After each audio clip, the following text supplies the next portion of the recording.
Welcome everybody to another talk about insurance. With me I have Lloyd Moore of Gallagher. This is the second time that we're chatting about insurance, but this time we're going a bit deeper on the business insurance and also talking about some other topics that often come up with insurance that don't get addressed. Thank you for joining us, Lloyd. Thanks, Dennis. Really appreciate the opportunity to be here and discuss some of these topics with yourself and also share some of the advice with the broader fitrec network.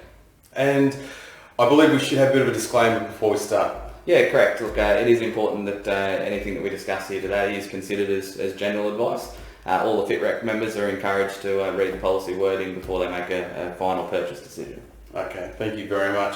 Diving right in, as compared to fitness insurance, how does insurance differ for people that are qualified in allied health, physiotherapy or exercise physiology, for example? Yeah, look, great question. And in that health and wellness sector, there's really a broad spectrum of activities from the allied health sector, I should say, all the way down to that personal training, group fitness instructor end. And there's varying different policies for the activities throughout, which are more suited to the activities that are being done, as well as the qualifications that are required to do those activities. So your personal training, group fitness instruction of the general population is more the main risk there is the physical injury whilst participating in physical activity. The allied health sector, the largest risk or the main exposure is more that potential treatment of a health condition or a rehab, which requires the more medical malpractice or medicines wording coverage. Okay. Now that's not to say that trainers can't work with people with health conditions. The conditions might be for them to be able to do that, though, they would need to speak to a GP, for example. Yeah, correct. Look, there's nothing out there in the industry that says that a personal trainer can't train or work with someone that has a health condition or a medical condition. And when it comes into doing that, there are processes that need to be followed, like the pre-activity health questionnaire. Seeking medical clearance from a general practitioner should there be anything that flags. For you to raise further questions, and as per the industry guidance as well, essentially anything that is any questions or any conditions that just need to be cleared, just get them cleared, and then you can go on with training the client. Beautiful, thank you. Now, a lot of people will be qualified in multiple fields, so you might have a massage therapist, for example, who's also qualified in yoga or qualified as a personal trainer. How might this affect their insurance?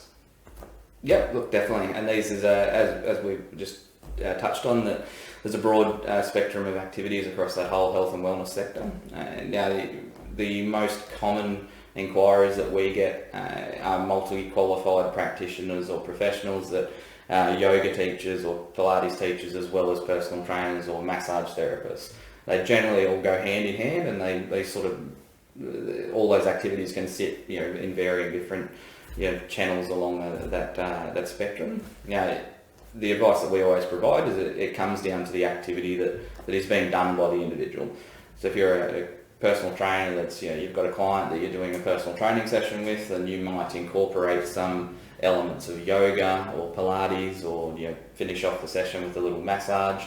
So long as you hold those qualifications to be delivering those activities within the personal training session, the personal trainer's policy will be the one that is recommended to you, because it's the main activity. If you're a personal trainer that then decides that you run a yoga session or a massage for your client that's completely separate from the personal training, then you would probably need the more suited policy. And in the massage scenario, it would be that medicines wording. So you would end up with two policies. Okay, all right. Okay, that makes a lot of sense. Now, we have students that look for registration with fitrec that have come through exercise physiology. They've generally done a couple of years of exercise physiology, and they have demonstrated their completion of key units to be recognised as a fitness instructor or a personal trainer. Can they get insurance with Gallagher? Yeah, they can, definitely. So in my experience, there's nowhere that I'm within Gallagher or even in the broader network where it's straightforward. You can go here and apply and get insurance, because there's no qualification yet that's been completed.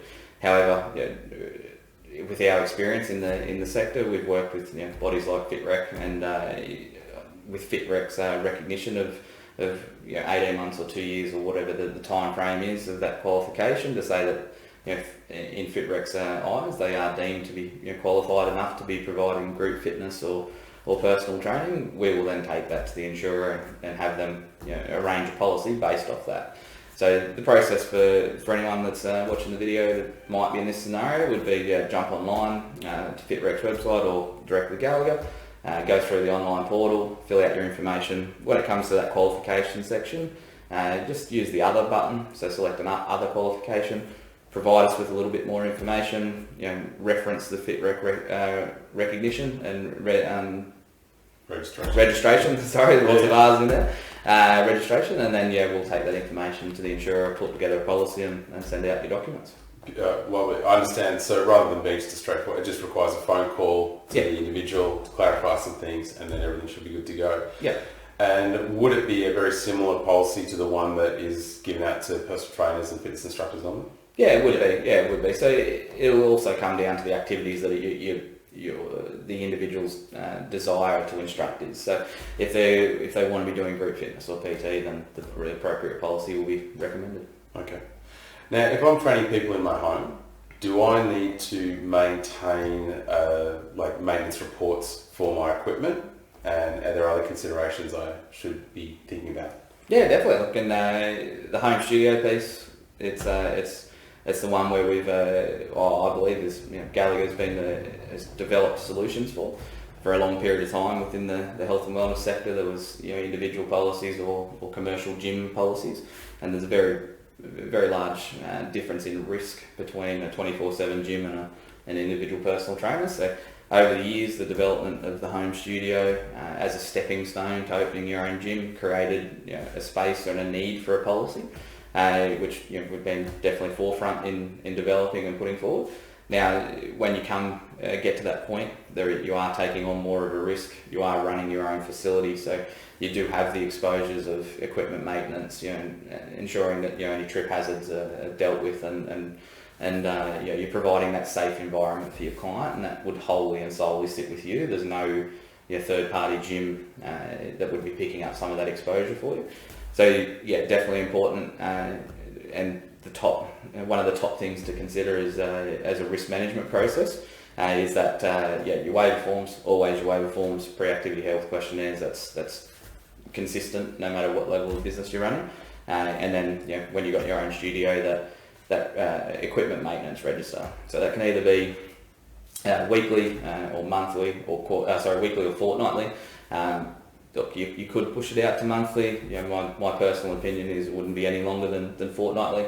Essentially, what we're just trying to put together is to be able to demonstrate a process that you're identifying risks, you're looking for signs of wear and tear, and then you're documenting the process you've followed to have that fixed, and then continue to provide that safe environment for your customer. Okay, and could that be as simple as a spreadsheet that they just update on a regular basis? Yeah, definitely. Simple as a spreadsheet, dated, and who's responsible for what.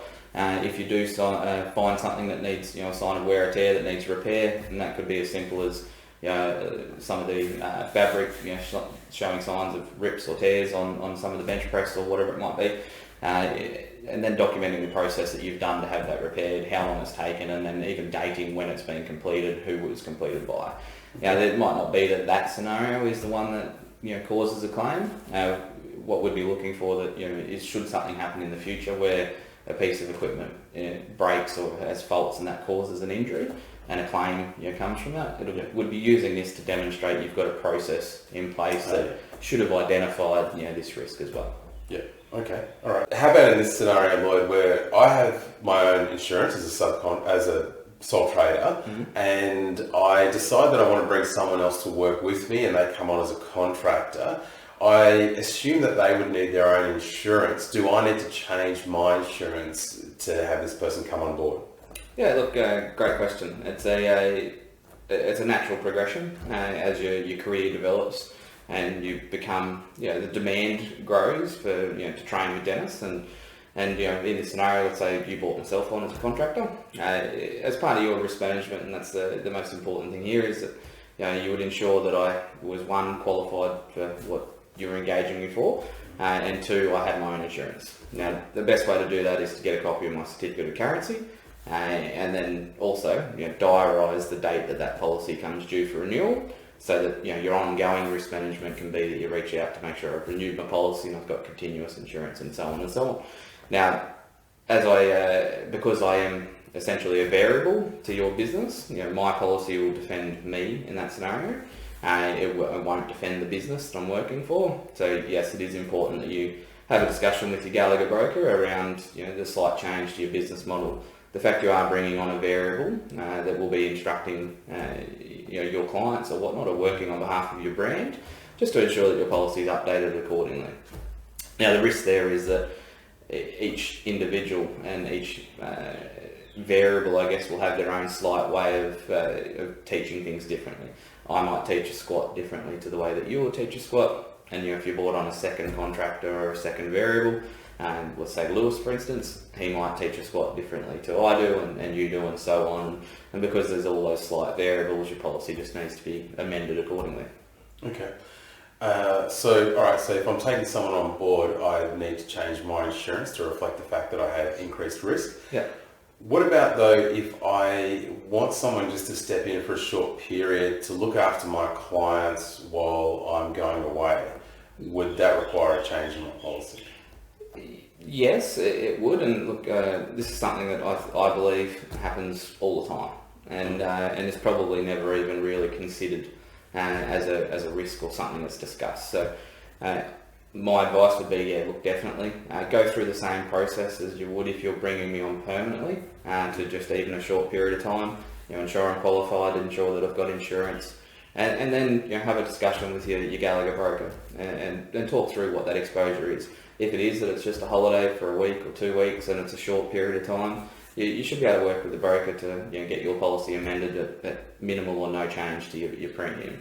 If it's something that's a little bit more regular or it's a longer period of time, 3 months, 6 months or whatever, that may impact your premium and may impact the exposure, but still have a chat with your Gallagher broker and let them talk you through the changes and also the risk management advice that would come with it as well. Okay, thank you very much for providing these answers. It's a very important part of working as a professional to make sure you are covered to do the work that you are doing. Indeed, if anyone has any questions that they would like to ask in future chats with Lloyd, because I'm sure you'll be back, Lloyd. Definitely. Please send them through. We want to make sure these are as specific to your needs as they can be. Thank you, Lloyd. I appreciate the time. Appreciate it, mate.